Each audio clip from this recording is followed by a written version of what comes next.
ಪರಮಪೂಜ್ಯ ಶಿವಕುಮಾರ ಸ್ವಾಮೀಜಿಯವರ 119ನೇ ಜಯಂತಿ ಮತ್ತು ಗುರುವಂದನಾ ಮಹೋತ್ಸವದ ರಾಷ್ಟ್ರಪತಿಗಳ ಉಪಸ್ಥಿತಿಯಲ್ಲಿ ನಡೀತಾ ಇರುವಂತಹ ಈ ಕಾರ್ಯಕ್ರಮದ ಸಾನ್ನಿಧ್ಯವನ್ನು ವಹಿಸಿರುವಂತಹ ಪರಮ ಪೂಜ್ಯ ಸಿದ್ಧಲಿಂಗ ಮಹಾಸ್ವಾಮಿಗಳು ಮತ್ತು ಎಲ್ಲ ಪೂಜ್ಯ ಸ್ವಾಮಿಗಳ ಪಾದಾರವಿಂದದಲ್ಲಿ ವಂದಿಸಿ ಹಾಗೂ ಇವತ್ತಿನ ಕಾರ್ಯಕ್ರಮಕ್ಕೆ ಗೌರವಾನ್ವಿತ ರಾಷ್ಟ್ರಪತಿಗಳು ದೆಹಲಿಯಿಂದ ಇದೇ ಕಾರ್ಯಕ್ರಮಕ್ಕಾಗಿ ಬಂದು ಅವರು ಕೂಡ ಶಿವಕುಮಾರ ಸ್ವಾಮೀಜಿಯವರ ಸಮಾಧಿಯ ಮುಂದೆ ಧ್ಯಾನಾಸಕ್ತರಾಗಿ ಕೂತಿರುವಂತಹದ್ದು.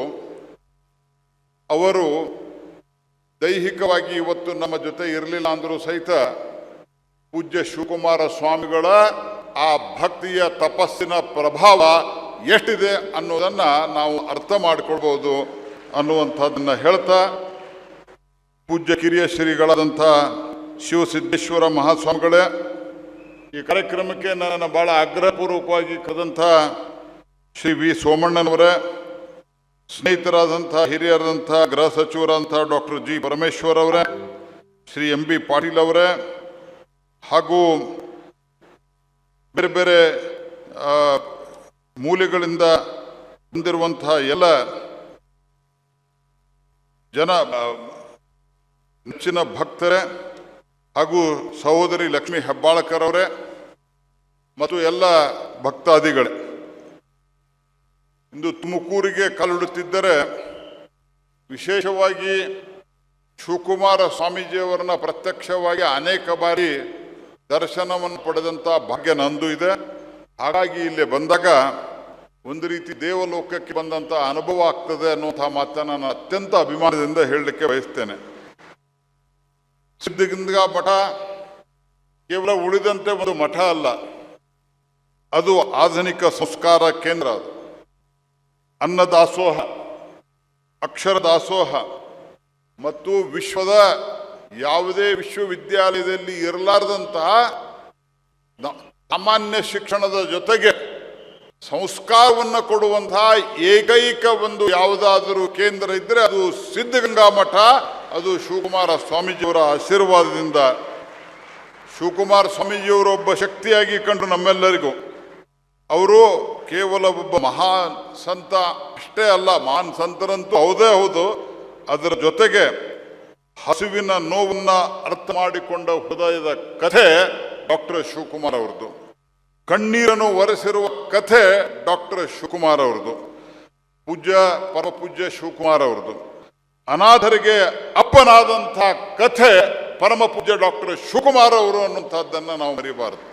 ಹಾಗಾಗಿ ಇದು ದೇವಲೋಕ ಅಂತ ಹೇಳಿದ್ದೆ, ಏನೋ ಒಂದು ಹೊಗಳಿಕೆಗೆ ಬಾಯ್ಮಾತಿನಿಂದ ಬಂದಂಥ ವಿಷಯ ಅಲ್ಲ. ಅದು ಅನ್ನದಾಸೋಹ ಇದು ಕೇವಲ ಊಟ ಅಲ್ಲ. ಯಾವಾಗ ಶ್ರೀಕೃಷ್ಣ ಪರಮಾತ್ಮ ಸಂಧಾನಕ್ಕೆ ಬರ್ತಾನೆ, ಆವಾಗ ಶ್ರೀಕೃಷ್ಣ ದುರ್ಯೋಧನನ ಮನೆಯಲ್ಲಿದೆ, ಮತ್ತಿನ್ಯಾರ್ದೋ ಮನೆಯಲ್ಲಿ ಆ ವೈಭೋಗವನ್ನೆಲ್ಲ ಬಿಟ್ಟು ವಿದುರನ ಮನೆಗೆ ಹೋಗ್ತಾನೆ. ಕಾರಣ ಏನು ಅಂತಂದ್ರೆ, ಯಾವ ಅನ್ನವನ್ನು ತಿಂತೀವಿ ಅದು ನಮ್ಮ ಮನಸ್ಸಿನ ಮೇಲೆಯೂ ಪ್ರಭಾವ ಮಾಡ್ತದೆ, ಬುದ್ಧಿಯ ಮೇಲೂ ಪ್ರಭಾವ ಮಾಡ್ತದೆ ಅಂತ ಹೇಳಿ ಏನು ಹೇಳಿದ ಅದನ್ನು ನೆನಪಾಡ್ಕೊಂಡು ನಾ ಹೇಳ್ತಾ ಇದ್ದೀನಿ. ಇಲ್ಲಿಯ ಅನ್ನದಾಸೋಹ ಮಕ್ಕಳಿಗೆ ಒಳ್ಳೆಯ ರಕ್ತವನ್ನು ಮಾಡಿ ಒಳ್ಳೆಯ ಬುದ್ಧಿಯನ್ನು ಕೊಡುವಂತಹ ಒಂದು ಅನ್ನದಾಸೋಹ. ಯಾಕಂದ್ರೆ ಇದು ಪುಣ್ಯದ ಅನ್ನ ಅನ್ನುವಂಥದ್ದನ್ನು ನಾವು ಮರಿಬಾರದು. ಜಾತಿ ಧರ್ಮ ಇವುಗಳನ್ನೆಲ್ಲ ಭೇದಿಸಿ ಯಾರೂ ಕೂಡ ಹಸಿವಿನಿಂದ ಇರಬಾರದು, ದುಡ್ಡು ಇಲ್ಲ ಅನ್ನುವ ಕಾರಣಕ್ಕೆ ಜ್ಞಾನದಿಂದ ವಂಚಿತ ಆಗಬಾರದು ಅನ್ನುವಂಥ ಒಂದು ಬಹುದೊಡ್ಡ ಕಾಯಕ ಸಿದ್ಧಾಂತವನ್ನು ಕೊಟ್ಟಂಥ ಪರಮ ಪೂಜ್ಯರು ಅವರು ಅನ್ನ ಆಶ್ರಯ ನೀಡಿ ಇವತ್ತು ನಿಜವಾದ ಸಾಮಾಜಿಕ ಸಮಾನತೆಯನ್ನು ಬರೆದಿರುವಂಥ ಯಾವುದಾದರೂ ಒಬ್ಬ ಮಹಾನ್ ಸಂತ ನಮ್ಮ ಮಧ್ಯೆ ನಡೆದಾಡಿದ್ರೆ ಅದೇ ನಡೆದಾಡುವ ದೇವರು ಪೂಜ್ಯ ಡಾಕ್ಟರ್ ಶಿವಕುಮಾರ ಸ್ವಾಮೀಜಿಯವರು ಅನ್ನುವಂಥದ್ದನ್ನು ನಾವು ನೆನಪಿಟ್ಕೋಬೇಕು. ಏನು ಬಸವಣ್ಣನವರು ಹೇಳಿದರು, ಕಾಯಕವೇ ಕೈಲಾಸ. 111 ವರ್ಷ he lived for 111 years until his last breath. He never took rest. He was only bothered, he was only worried. कभी भी जब सोचते थे बच्चों के बारे में सोचते थे, समाज के बारे में सोचते थे, संस्था में जो गरीब से गरीब व्यक्ति आते थे उनके बारे में सोचते थे, उनका कैसा शिक्षण दे, उनको कैसे किस कॉलेज में भेजे, उनका जीवन का व्यक्तित्व का पूरा विकसन कैसे हो, वो अंत तक सोचते रहे।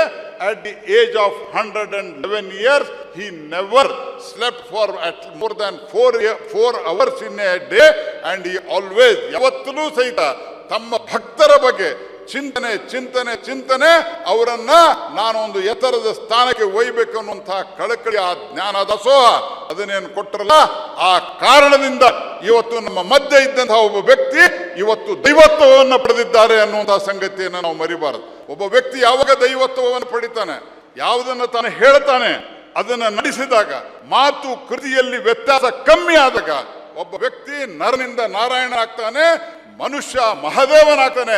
ನಮ್ಮ ಮಧ್ಯೆ ಇದ್ದಂತಹ ಒಬ್ಬ ವ್ಯಕ್ತಿ ಮನುಷ್ಯನಿಂದ ಮಹಾದೇವನಾದಂತಹ ಯಾವುದಾದ್ರೂ ಒಂದು ಇದ್ರೆ ಅದು ಪರಮ ಪೂಜ್ಯ ಶಿವಕುಮಾರ ಸ್ವಾಮೀಜಿಯವರು ಅನ್ನುವಂಥ ಸಂಗತಿಯನ್ನು ನಾವು ಮರಿಬಾರದು ಸ್ನೇಹಿತರೆ. ಹಾಗಾಗಿ 90 ವರ್ಷದ ಹಿಂದೆ 90 वर्ष पहले चूल्हा जब जो इधर शुरू हुआ था वो अभी भी ऐसे ही चल रहे हैं और जो आते हैं कहाँ से आते हैं पता नहीं है, जिसको माँ नहीं बाप नहीं कोई नहीं, वो आते हैं, वो बड़े बन के जाते हैं, एक शिक्षण भी लेते हैं और एक संस्कारित होके भी बाहर जाते हैं. ये सिद्ध गंगा मठ है. इसीलिए जो सिद्ध गंगा मठ में आता है वो सिद्ध होके ही बाहर जाता है. ऐसे एक कल्पना हमारे बीच में है. सिद्धगंगा मठದ ಕೊಡುಗೆಯಿಂದ सिद्धगंगा के कारण ही आज कर्नाटक एक दासोह प्रदेश के माना जाता है. इसीलिए 10,000 लोगों को आज भी हमारे जो आज के जो स्वामी जी है परम पूज्य सिद्धलिंग महास्वामी जी, वही कार्य, वही श्रद्धा से, वही भक्ति से, वही कमिटमेंट से आगे बढ़ा रहे. पूज्य स्वामी जी मेरा शत शत प्रणाम भारत सरकार से ओर से आपको. इसी के साथ मैं ये भी कहना चाहता हूँ 10,000 लोगों को, एक व्यक्ति को 2 बच्चे रहते हैं घर में, ठीक समय के कभी कभी खाना पका नहीं पाते हैं, लेकिन 10,000 लोगों को समय के अनुसार हर दिन उनको पेट भी भराते हैं, उनका ज्ञान भंडार भी भराते हैं. ये है सिद्धगंगा. ಆದ್ದರಿಂದ ನಾನು ಒಂದು ಮಾತು ಹೇಳ್ತೀನಿ, 90 ವರ್ಷದಿಂದ ಹಚ್ಚಿದ ಒಲೆ ಆರಿಲ್ಲ, ಅದು ಮುಂದೆ ಆರೋದಿಲ್ಲ ಅನ್ನುವಂಥ ಮಾತನ್ನು ಹೇಳ್ತಾ ನಾನು ಕೊನೆಯದಾಗಿ ಇಷ್ಟನ್ನು ಹೇಳಲಿಕ್ಕೆ ಬಯಸ್ತೇನೆ. श्रद्धेय अटल जी इधर आए हुए थे. श्रद्धेय अटल जी ने कहा था, श्रद्धेय अटल जी बहुत श्रद्धा रखते थे पूज्य शिवकुमार स्वामी जी के बारे में. शिवकुमार स्वामी जी ಅವ್ರ ಬಗ್ಗೆ ಬಹಳ ಶ್ರದ್ಧೆಯನ್ನು ಇಟ್ಕೊಂಡಿದ್ರು ಅಟಲ್ ಜಿ ಅವರು. ಅಟಲ್ ಜಿ ಅವರು ಹೇಳ್ತಿದ್ರು, ಉತ್ತರದಲ್ಲಿ ಗಂಗೆ, ದಕ್ಷಿಣದಲ್ಲಿ ಸಿದ್ಧಗಂಗೆ ಅನ್ನುವಂಥ ಮಾತನ್ನು ಹೇಳುತ್ತೆ ಅಟಲ್ ಬಿಹಾರಿ ವಾಜಪೇಯಿ. ಇದೇ ವೇದಿಕೆಯಿಂದ ಹೇಳಿದ್ರು, ಉತ್ತರದಲ್ಲಿ ಗಂಗೆ, ದಕ್ಷಿಣದಲ್ಲಿ ಸಿದ್ಧಗಂಗೆ. ಉತ್ತರದಲ್ಲಿ ಗಂಗೆ ಮನೆಯ ಅಲ್ಲಿನ ಜನರ ಮಕ್ಕಳ ಪಾಪವನ್ನು ತೊಳೆದ್ರೆ, ದಕ್ಷಿಣ ಗಂಗೆ ಇಲ್ಲಿನ ಜನರಿಗೆ ಸಂಸ್ಕಾರವನ್ನು ಕೊಟ್ಟು ಅವರ ಜೀವನವನ್ನು ಉತ್ತಂಗಕ್ಕೆ ಒಯ್ಯುವಂತಹ ಗಂಗೆ ಸಿದ್ಧಗಂಗೆ ಅನ್ನುವಂಥ ಮಾತನ್ನ ಅಟಲ್ ಜಿ ಹೇಳಿದ್ರು. ಅಂಥ ಅಟಲ್ ಜಿಯವರ ಹಸಿದವರಿಗೆ ಅನ್ನ, ಆಶ್ರಯ, ಶಿಕ್ಷಣ ಇದು ಅವರು ಮಾಡಿದಂಥದ್ದು.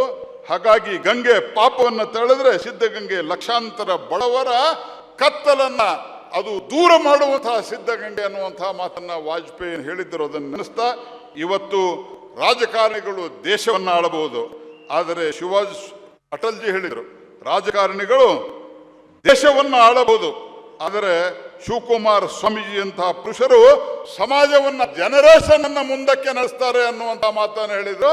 ಅಂತ ಒಂದು ಐಸೆ पुण्य भूमि में आप पधारे हुए हैं. फिर से एक बार इस प्रदेश के एक भारत सरकार के मंत्री के नाते मैं आपको स्वागत करता हूं. ಈ ದೇಶದಲ್ಲಿ ಶಾಂತಿ, ಸಮೃದ್ಧಿ, ಸಂಸ್ಕಾರ ಇದ್ದರೆ ಈ ಥರದ ಪೂಜ್ಯ ಸ್ವಾಮೀಜಿಯವರಿಂದ. ಆ ಕಾರಣಕ್ಕಾಗಿಯೇ ಇವತ್ತು ಜಗತ್ತಿನಲ್ಲಿ ಎಲ್ಲ ಕಡೆ ಅಶಾಂತಿ ಇದ್ರೂ ಸಹಿತ, ಜಗತ್ತಿನಲ್ಲಿ ಎಲ್ಲ ಕಡೆ ಸಮಸ್ಯೆ ಇದ್ರೂ ಸಹಿತ ಭಾರತದಲ್ಲಿ ಯಾವುದೇ ಸಮಸ್ಯೆ ಇರಲಾರದೆ, ಪೆಟ್ರೋಲ್ ಬಗ್ಗೆ ಸಮಸ್ಯೆ ಆಗ್ತದೆ ಅಂತ ಹೇಳಿದ್ರು, ಪೆಟ್ರೋಲ್ ಬಗ್ಗೆಯೂ ಸಮಸ್ಯೆ ಆಗಲಿಲ್ಲ, ಡೀಸೆಲ್ ಬಗ್ಗೆಯೂ ಸಮಸ್ಯೆ ಆಗಲಿಲ್ಲ. ಬೇರೆ ಕಡೆ ಎಲ್ಲಿಂದ ರಾಕೆಟ್ ಬೀಳ್ಬೋದು, ಎಲ್ಲಿಂದ ಮಿಸೈಲ್ ಬೀಳ್ಬೋದು ಅಂತ ವಿಚಾರ ಮಾಡಿದರೆ ಧರ್ಮಸಭೆ ನಡೆಯುತ್ತಿರುವಂತಹ ದೇಶ ಜಗತ್ತಿನಲ್ಲಿ ಯಾವುದಾದ್ರೂ ಇದ್ರೆ ಅದು ಭಾರತ ಅನ್ನುವಂಥ ಸಂಗತಿಯನ್ನು ಮರಿಬಾರದು ಅನ್ನುವಂಥ ಮಾತನ್ನು ಹೇಳ್ತಾ ತಮ್ಮೆಲ್ಲರಿಗೂ ನಮಸ್ಕಾರ.